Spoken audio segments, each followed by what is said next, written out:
আসসালামু আলাইকুম। জানি সবাই খুব আতঙ্কের মধ্যে আছেন, কিন্তু আসলে সকাল থেকে কিছু কিছু ব্যাপারে এত মেজাজ খারাপ হচ্ছিল। কারণ ভূমিকম্পর মতন একটা বিষয়, এই বিষয়গুলো নিয়েও কিছু কিছু মানুষ হাসাহাসি হাস্যরসাত্মক মন্তব্য পোস্ট করতেছে। মানে আম্মুর থেকে যেটা শুনলাম, আম্মু বলতেছিল যে আর কিছুক্ষণ অত থাকলেই মানে খুবই খারাপ অবস্থা হয়তো হয়ে যেত, আল্লাহ রহম করছে। তারপর আবার আম্মু বারবার এই কথাই বলতেছিল যে আম্মুর এটাই নাকি মনে হচ্ছিল যে আজকে শুক্রবার, কিয়ামতও কিন্তু শুক্রবারের দিন হবে ভূমিকম্পের মাধ্যমে। সময়টা জাস্ট আলাদা। যাই হোক, এটা তো সকালের দিকে হয়েছে, তো কিয়ামতের আগে কিন্তু প্রচুর প্রচুর ভূমিকম্প হবে। সো এরকমই তো হচ্ছে আমাদের দেশে।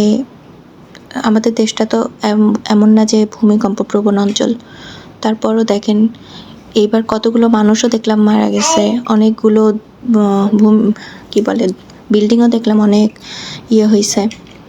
অথচ কিছু কিছু মানুষ পোস্ট করতেছে যে ওরা এখন থেকে বাসায় ওরা ভালো জামা কাপড় পরে থাকবে, কারণ কখন ভূমিকম্প হয় কখন নিচে চলে যেতে হয়। তারপর হচ্ছে আমি ঘুমে থাকি, আমার হিসেব থাকে না।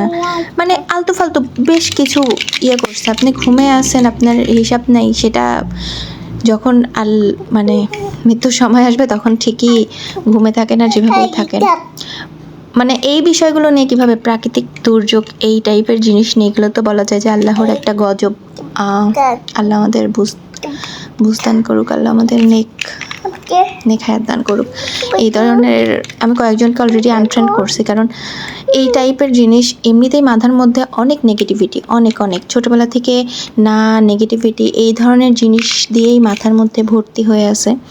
চেষ্টা করলেও আসলে পজিটিভ হয়ে যায় না। তারপরে অনেক ট্রাই করতেছি যে করার, কিন্তু আজকের এই ব্যাপারটা নিয়ে আমি খুবই আপসেট। এই ধরনের জিনিস মানুষ কীভাবে লেখে যে ভালো জামা কাপড় পরে থাকতে হবে যাতে এই সময় নিচে যাওয়া যায়।